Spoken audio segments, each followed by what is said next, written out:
Frekvenca za logistiko Slovenskega logističnega združenja. So, Mr. Nick Vyas, you were speaking about tariffs, trends, and trade opportunities. What can we expect from this year, 25? So I think, Vida, first of all, it's great to see you and good to be with you again. I think we can actually break down those things in three separate categories. So on the trade side, we can expect the continuing geopolitical tension and sort of a new world order that's going to be shaping up, which is going to be more so sort of allies with the similar values will figure out some sort of multilateral trade where they sort of create a collaborative economy. Mm-hmm. And most likely that would be, in my view, would be Quad, which is US, India, Australia, Japan, EU, and some of those democratic countries, once the noise settles. And then there will be sort of a China-centric trade relationships that will continue to build. And if you look at the trade as a whole, I think that one of the big thing is China is a sizable player. And China has actually created a huge infrastructure on the trade side, both the physical and digital. And how all of those things will play out, and this is where the geopolitical dimension comes into play, I think is yet to be seen. And my desire is that it'll be amicable, it'll be graceful, and hopefully peaceful. Mm-hmm. That's a trade. And then we get into the tariff. Tariff is a huge paradigm break. President Trump believes, with his cabinet's backing, and even somewhat I confer to that, is that the large trade imbalances are bad negotiated trade deals. Mm-hmm. So for example, when you say US and China trade deficit, at its peak was close to $700 billion, meaning in the previous administrations, we probably did not pay attention that why is this so big? Why are we consuming more and not creating enough to reciprocate the trade opportunities? Mm-hmm. So I think that's a focus on the tariff side. And there is a two school of thought here, Vida. Hey, who's going to pay for it? Yes, economist and consensus is that it will be the consumer. And I completely agree that there is a portion of it will be absorbed by the consumer. Portion of it will be absorbed by the company through innovations and efficiencies and those things. And portion of it, because when you have a higher cost of good, it'll generate extra revenue, and therefore it will help raise the revenue for the government. Combination of this thing, nobody knows how that's going to play out. But as we speak right now, in about 2 hours, there'll be a big announcement from the White House about, he's calling this as a Liberation Day. And it's a reciprocal tariff for the largest top 10 trade partners, and then the trade deficit, and he will levy tariff to the point that every dollar of trade deficit will be reciprocated with the tariff. And those are the top 10 countries, and it starts with Mexico, China, Canada, all the way to the 10th being India. Mm-hmm. Germany is being number 4. So these are ways to start to think about trade and tariff. And the last point to your question, which is the technology, while all of the uncertainty that we're facing, technology has its own life, especially when you look at the AI, ML, the artificial intelligence, machine learning, advanced IoT, and some of the blockchain capability on distributed ledger and smart contracting. I think we are looking at the global trade and global supply chains in a very incredibly new frontier. Frontier that is yet to be explored, but has a tremendous promise, and I'm very optimistic. Are all these changes going to block the logistic or expose it or enforce it? I think, in my view, I think these forces will shape and help the humanity and logistics and supply chains globally. But there'll be a different scale of opportunity. There'll be the winner takes it all kind of a thing, meaning those companies that figure out right away, they embrace it, they adopt it, they're likely to see tremendous gain. There'll be some room for catch-up game for companies that are not reacting it right now. And then there will be a third big segment of the companies that they will continue to wait and watch, and they'll get wiped out. What about the supply chains? What's going to happen with that? Well, I think what is going to happen is for over 40 years, we built this large, long string of supply chain, right? Where we put everything in one country. We created world's biggest factory. In this case, China became that factory. Tomorrow, when dust is settled with all of this uncertainty, you're likely to see that mostly the supply chains will be shorter, much more divested, and they will be shorter. So they're easy to absorb the uncertainty, easy to absorb some shocks. It'll be, however, a bit expensive than the low-cost, long-string supply chain. But in my view, I think we will likely to see that that cost will offset by all the technology stack that I talked about. They'll actually improve the overall cost at the same time. What about these green or sustainability goals in the supply chain that we are performing now and we're not so successful? Yeah, so unfortunately, I think I feel that that's going to have to take the backstage. I think under Trump 2.0, the administrations and close group of advisors, there were very different views on sustainability and green than for the last 25 years, what's been talked about it. So unfortunately, I think we're going to digress. And the European agenda on this green side is also going to digress? You know, it's interesting how that's going to play out, because I think one thing for for European Union to be relevant in this big competition and new frontier, like I mentioned earlier, they're going to have to figure out that they cannot put this huge regulation on the companies and expect them to be competitive. Yes, we can be green, but yes, we need to be business friendly, and yes, we need to be practical. And this is the problem that I see. Europe cares for everything that happens within Europe. But 60% of the goods that Europe consumes is made somewhere else. And they are probably doing as bad of a things, manufacturing those things, screwing up our waterways and our airways, but it's not impacting us. So think from this standpoint.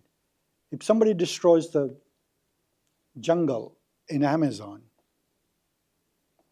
at some point it affects the entire planet Earth. And if you look at it from that standpoint, I think we missed that boat over the last 20 years. We started to clean our own backyard, but we didn't really put the big burden on the front end where the goods were produced and how efficiently that can be produced, and how do we embrace the technology to make improvement so that we can conserve the resources. So all in all, I think Europe is going to have to make some drastic changes. So how can we unleash this competition and competitiveness among companies in Europe?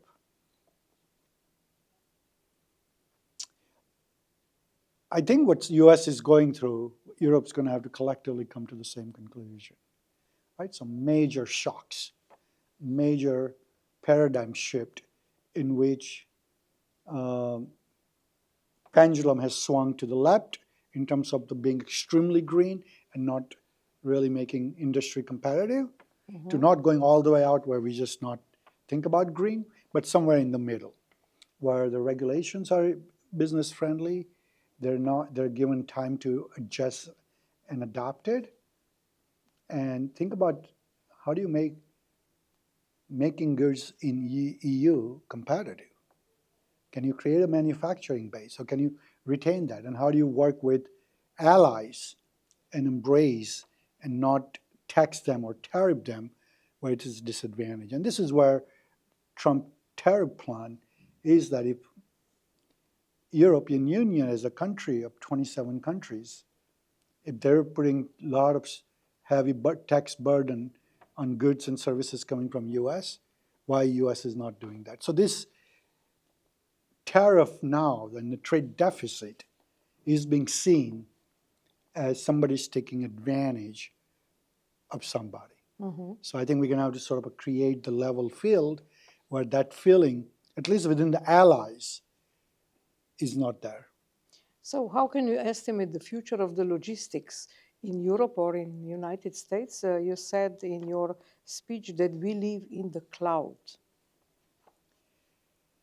Yeah, so I think, in my view, I think we are at the sort of an inflection point where all of these questions are all coming at us at once. And then how do we digest? How do we disseminate? And how do you stratify the noise from the signal and adapt to this? And I think it's going to be challenging, at least foreseeable future. In my view, this uncertainty will linger on with us at least 6 months to a year. But I strongly believe that outcome of this will be very positive in the long run. Should we be concerned about this living in the cloud? No, I think, listen, technology and opportunities the technology will provide us is an incredible asset to the humanity. When I say living in the cloud, meaning the digital work, the world that we're living in, it's going to have to continue to grow. I think this idea of human working for 40 to 60 hours a week, maybe that's a paradigm we need to break. Maybe it's the technology that helps, and maybe we create the same output in terms of GDP, but by working only 20, 25 hours. Won't everybody be happy? So we can embrace this and still actually create a very amicable society where these things can happen. And I think, listen, human capital is becoming very difficult to find, especially in Europe and America.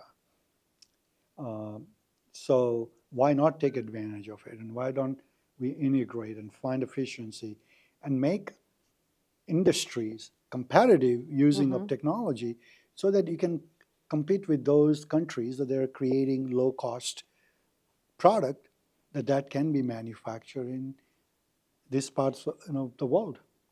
So what are these industrial trends that are going to happen? So at least in the US, we're looking at it, semiconductor, telecommunications, biosciences, pharmaceuticals, rare earth mineral processing capacity, advanced manufacturing. These things are coming home. Not near shore, onshore. And when we start to see that, that's something We haven't done it for 70, 80 years. We outsourced everything. So that is probably the big shift. I believe Europe will eventually follow that, maybe not at the degree that the US is positioning itself, but I think that Europe will soon follow that. And while we, US and Europe, we try to figure this out, think about China, India, some of the Latin American countries, the emerging markets. They're charting their own territory. So this will be pretty competitive, but hopefully collaborative ways the economies will work together. You mentioned that the companies should be more agile. What's the agility of the companies in Europe, for instance, in comparison with American ones or maybe Chinese? Well, the agility basically for the company means that how do you wake up one morning and see that cost of goods sold will go up by 20, 25% and react to it. You don't have 6 months, you don't have 1 year. And you can't put all your eggs in the one basket. So then how do you deal with that? So that's the one area, the policy side. Geopolitics side, we can all wake up one morning and find that we're on the brink of World War III. What are your strategies? How do you plan that out? How do you create scenarios in this? And then obviously all those two are man-made. On top, when you layer technology, that's evolving. So when do you enter in? When do you invest? When do you adapt? When do you embrace? And what if you don't? All of these things. So today's business leadership, they have to first become intelligent to understand these things and then be strategic about adapting and absorbing and implementing within their company. This digitalization and robotization is happening very quickly. Do you think that politicians are following these trends quickly enough? Well, again, I think this is a demise of democracy, where we just take too much time debating about things, pontificate, and try to draw consensus, where if you are authoritarian state or top-down approach like what China has, it's much easier for them to say, we want to create this digital technology as a core competency, and here's our 5-year plan, and everything gets executed. That's not the case in democracies. There's a debate, there's a legislations, there are votes, and then boom, election comes, and a party changes, and everybody starts that against the same cycle. So the speed of execution, unfortunately, within the democratic framework becomes very hard. So the politicians, they're always trying to win the vote and stay in the power. That's their prime objective, right? And therefore, they will play around and beat around the bushes and kick the can down as far as they can to avoid the critical thing, right? So what you see with the Trump 2.0, where he's building this audacious, aggressive agenda, is less likely to be adopted in other countries because other politicians do not have the capital and the voters that they demand that level of sort of a speed of execution. So how could we build resilient logistics? So I think this has to start with the leadership. Leadership has to have resiliency as part of their mindset. Their strategic objective should be, is my business agile? Is it resilient? And is it capable of all this future stress point that I just talked about? And if not, why not? And if yes, can I validate? And how do I stay abreast and current so that it automatically listens to the signals, external signals, and adjusts accordingly and course corrects? So Europe, basically Europe, as far as we know, is facing the lack of working force. So we are now importing workers, even in the field of logistics. And there are many challenges. How to overcome those challenges? Yeah, so you you face the dilemma, actually, both in U.S. There's a wave of immigration, anti-immigrant view, in one hand, that, and that's basically your blue-collar workforce, right? The jobs that needs to be done for day-to-day lives. And if you take that away, you now don't have a frontline workforce. And then you layer technology that is coming. We don't have enough qualified skill sets with the human capital that they can embrace and implement these solutions to the company. So we both, typically in the last few decades, we used to face other shortages of the blue collar or white collar. I think we are, especially in logistics and supply chain, we're facing the stress on both ends. Lack of immigrations now and anti-immigrant feelings is going to reduce warehouse worker, truck drivers, and all of those areas, the front line. And an ongoing adoption of AI and all of those things will create an opportunity, but also the scarcity of the resources. So about this logistical congress in Slovenia, what was your main message, or what is your main message? I think I really enjoy what Igor has actually established. It's a forum in which this tough conversation being talked about and discussed. And my message was really to my friends in Europe is that, yes, one can judge what's happening in the US as a bad thing, but rightfully so, what President Trump's calling the pendulum had swung for 30 years, where we became way too dependent on one country to supply everything we need. And we became fat and happy about just consuming rather than creating. So there's a balance of creation and consumption is where the new concept is coming. The mantra is, can you create and consume at the same time?